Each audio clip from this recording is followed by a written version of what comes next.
तो शुरुआत करते हैं दोस्तों ऐसे 5 टिप्स। देखो, पैसे की कमी होती क्यों है किसी इंसान को, इस बात को समझते हैं पहले। इसका रीज़न, क्योंकि इंसान के पास पैसे कमाने के सोर्स बहुत कम होते हैं, या फिर अगर वो एक सोर्स पे काम कर रहा है तो वो सोर्स इतना छोटा होता है कि उससे आने वाला पैसा हमारे बेसिक खर्चे ही ठीक से नहीं चला पाता। तो आपने पहली चीज़ सीखने की ज़रूरत है, और पहली चीज़ मुझे लगता है हमें इम्प्रूव करने की ज़रूरत है, डैट इज़ इनकम सोर्स। मुझे लगता है कि एक आम आदमी के पास, कहने का मतलब अगर आज आपकी एज 20 साल है, 20 से 25 साल की अगर आपकी एज है, तो मेरा मानना है कम से कम आपके पास 3 इनकम सोर्स होने चाहिए। 3 इनकम सोर्स से मेरा मतलब सिर्फ इतना है कि आप चाहे एक इनकम सोर्स से 10,000 रुपये कमा रहे हैं, चाहे 15 कमा रहे हैं, अगर 10 भी कमा रहे हैं तो आपको 3 इनकम सोर्स से 30,000 रुपये आता है। ये उससे बेहतर है कि आप एक जॉब करें या एक कोई काम करें जहाँ से आप 30,000 कमाते हैं। इसका रीज़न, क्योंकि अगर वो एक तरीका बंद हो जाता है किसी वजह से भी, तो आप बर्बाद हो जाते हैं, आप गरीब हो जाते हैं। 25 साल से अगर 30 साल की उम्र है तो मेरे हिसाब से कम 5, और उसके ऊपर आप जितने चाहें उतने।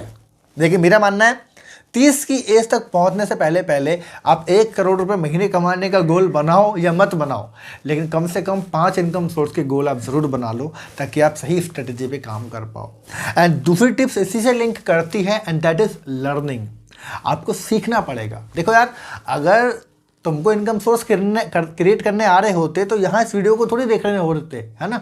आप ऑलरेडी कर चुके होते, ऑलरेडी कुछ ना कुछ कर रहे होते, बट नहीं कर पा रहे हो। इसके लिए आपको सीखना पड़ेगा, आपको लर्न करना पड़ेगा, आपको वो सारी चीज़ें ऑब्जर्व करनी पड़ेगी कि कौन कौन से इनकम सोर्स पे आप काम कर सकते हैं, कौन से आपके इंटरेस्ट वाले हैं, कौन से वे तरीके जो आपको लॉन्ग टर्म में पैसा कमा के दे सकते हैं। क्योंकि आज इस एज के अंदर आप अपना टाइम, अपना पैसा, अपनी एनर्जी आप लगा सकते हैं। This is a reality, right ना। तो आज आपको सीखना पड़ेगा, और स्किल्स को आपको सीखना पड़ेगा, जो स्किल आपको डेवलप करके आपके लिए इनकम का एक पाथ खोलती हैं, राइट। आपको ऐसे लोगों से मिलना पड़ेगा जो लोग अपनी ज़िंदगी में मल्टीपल इनकम सोर्स की तरफ काम कर रहे हैं या बना चुके हैं, और उनसे सीखना पड़ेगा। आपको ऐसी ट्रेनिंग्स लेनी पड़ेंगी, आपको वर्कशॉप्स लेनी पड़ेंगी, आपको किताबें पढ़नी पड़ेंगी। अगर एट द एंड ऑफ मैं बोलूँ, कहता ना एक नींबू का निचोड़, अगर मैं बोलना चाहूँ तो आपको सीखना पड़ेगा। आगे चल रहे हैं, मैं एक छोटा सा प्रोग्राम आपके सामने बताता हूँ। मेरे एक प्रोग्राम है जो मैं जूम वेबिनार पे करता हूँ, बेसिकली वो फेसबुक के थ्रू हम लोग कंटिन्यू करते हैं, बट मैं आपको शेयर कर रहा हूँ बिकॉज मेरे पास कोई नॉलेज है, स्किल है, तो मैं आपको बताना चाहता हूँ। आपको अच्छा लगे ठीक है, वरना कोई बात नहीं है।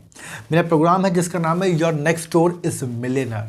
इस प्रोग्राम के अंदर मैं लोगों को सिखाता हूँ कैसे आप मल्टीपल इनकम सोर्स क्रिएट कर सकते हैं, इन्वेस्टमेंट कैसे आप शुरू कर सकते हैं ज़ीरो लेवल पे, मैं आपको वो सारी चीज़ सिखाता हूँ। सेविंग्स करने की जो टेक्निक्स होती हैं वो कैसे आप कर सकते हैं।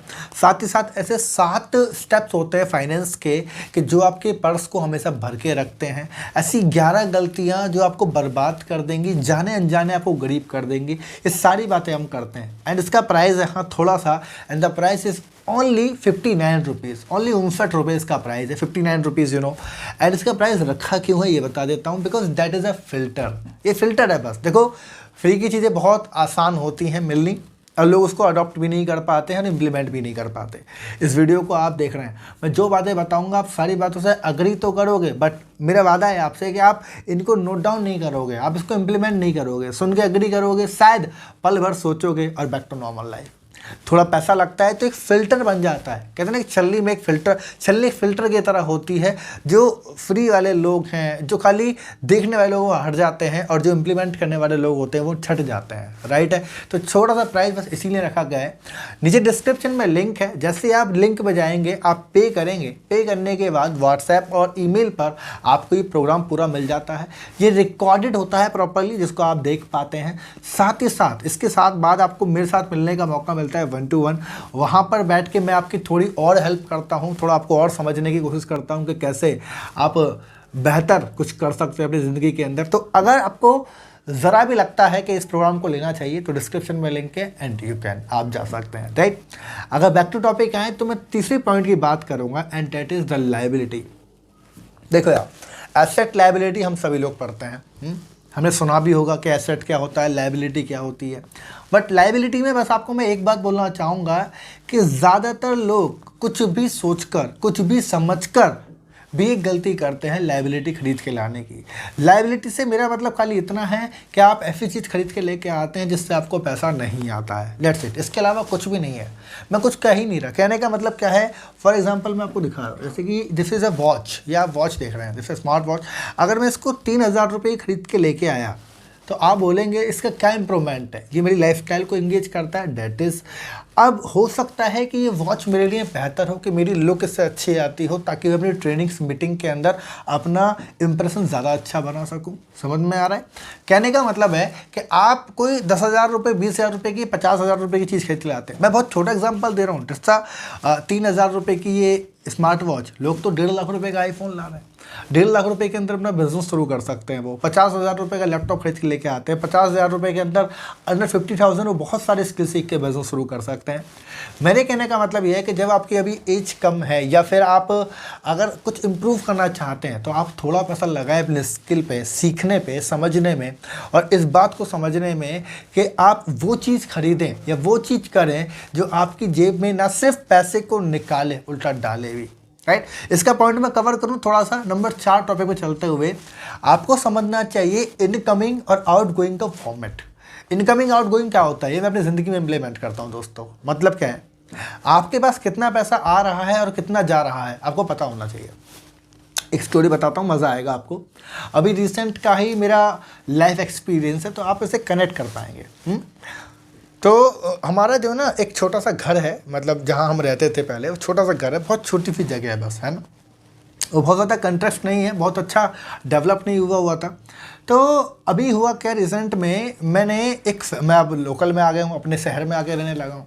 तो मेरे दिमाग में आया कि यार मुझे अपने लिए एक प्रॉपर्टी खरीदनी चाहिए, मुझे अपने लिए एक ऑफिस के लिए एक फ्लैट खरीद लेना चाहिए जो एज अ ऑफिस काम करेगा।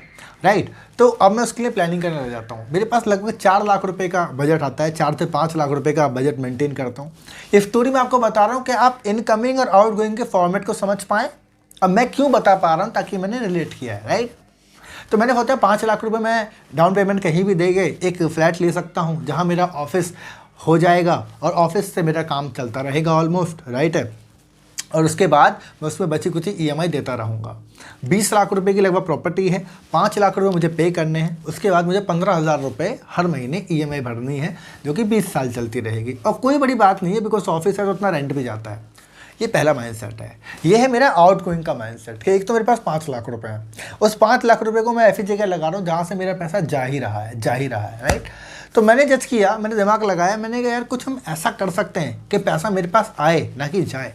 तो मैंने ध्यान दिया, मैंने कहा यार ये प्रॉपर्टी है, XYZ एक प्रॉपर्टी है, मेरे खुद की घर की जो बात मैंने करी, मैंने कहा इसको मैं डेवलप कर देता हूँ। अब मैं यहाँ पर रह तो रहा ही नहीं हूँ, है ना। तो 5 लाख रुपए लगा के मैंने उसको डेवलप कर दिया, और एक प्लान बनाया कि अगर मैं 5 लाख रुपए लगा के इसको अगर डेवलप कर दूँ और अगर इसको रेंटेड कर दूँ, तो हर महीने कम से कम 10,000 रुपये मेरे पास आना शुरू हो जाएगा। अच्छा, आप मुझे बताओ, इस वीडियो को देख रहे हो तो कौन सा बेहतर है बताओ। एक तरफ मैं 5 लाख रुपए लगाता हूँ, वो प्रॉपर्टी मेरी होगी XYZ और हर महीने 15,000 रुपये जाएगा। राइट, एक तरफ मैं 5 लाख रुपए लगाऊंगा और हर महीने मेरे पास 10,000 रुपये आएगा। अब देखो, इसमें ज़्यादा कैलकुलेशन लगाने की ज़रूरत नहीं है। ये मत सोचना कि सर आपके पास 2 प्रॉपर्टी हो जाएंगी, इसकी एसेट, इसकी वैल्यू, वर्थ, नेटवर्थ, उसको हटा दो। ये बहुत छोटा सा एग्जाम्पल है जो आपको समझने की ज़रूरत है। एक तरफ मैं पैसे लगा रहा हूँ, मेरे पास आ रहा है, और एक तरफ मैं लगा रहा हूँ, मेरे पास जा रहा है। समझ में आ रहा है? कहने का मतलब क्या है कि अगर मैं उस प्रॉपर्टी से मेरे को 10-15 हज़ार रुपये आता है, जो किराए का होता है, रेंट होता है, उस पैसे से मैं क्या कर सकता हूँ, मैं दूसरी जगह का रेंट दे सकता हूँ बेफिक्र होकर। कहने का मतलब आने वाले 15 साल में कोई ऑफिस चलाता हूँ और उस ऑफिस का रेंट 10-15 हज़ार के बीच में मेरा लगभग रहता है XYZ, तो वो सारा पैसा मुझे वहाँ से आने वाला है और वहाँ मेरी नेटवर्थ ऑलमोस्ट बढ़ रही है। एंड नंबर 5, इसी के बाद अगर मैं चलूँगा, दैट इज़ बजटिंग। आप चाहते हो आपके कोई पैसे की कमी ना हो, तो बजटिंग करो यार। कितना कमा रहे हो आपका लिखित में होना चाहिए, कितना खर्च कर रहे हो लिखित में होना चाहिए, कौन सा जेन्युइन खर्चा है जो होना ही होना है, और कौन सा कहते हैं ना खराब खर्चा है, ऐसा खर्चा जो वेस्ट है, जिसको नहीं भी करते कोई फर्क नहीं पड़ने वाला था बट कर दिया, है ना। महीने में 4 बार मूवी देखने जाना है, हर बार 1,000 रुपये लगता है, 4,000 रुपये वेस्ट ही हो रहा था यार। महीने में 2 बार रेस्टोरेंट जाना है, 4,000 वहाँ जा रहा था, वेस्ट ही हो रहा था।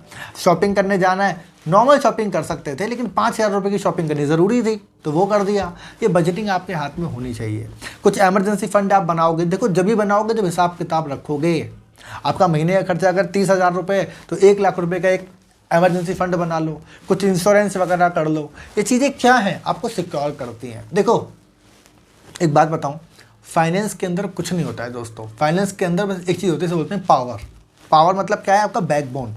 कितनी पावर आपके बैक साइड में है, आपको ये समझने की ज़रूरत है। और जितनी जल्दी आप इसको बना लेते हैं उतना बढ़िया है। कहने का मतलब आपके अकाउंट में आई होप सो बहुत पैसा होगा, ठीक है ना, और नहीं भी तो कोई फ़र्क नहीं पड़ता। बट इतना समझो कि अगर आपके अकाउंट के अंदर मात्र 1 लाख रुपए हैं जिसको आपने सेविंग किया हुआ है मात्र, और आपके ऊपर अधिकार है कि आप इसको कभी भी खर्च कर सकते हो, तो कभी भी आपकी हैप्पीनेस कमज़ोर नहीं होती है।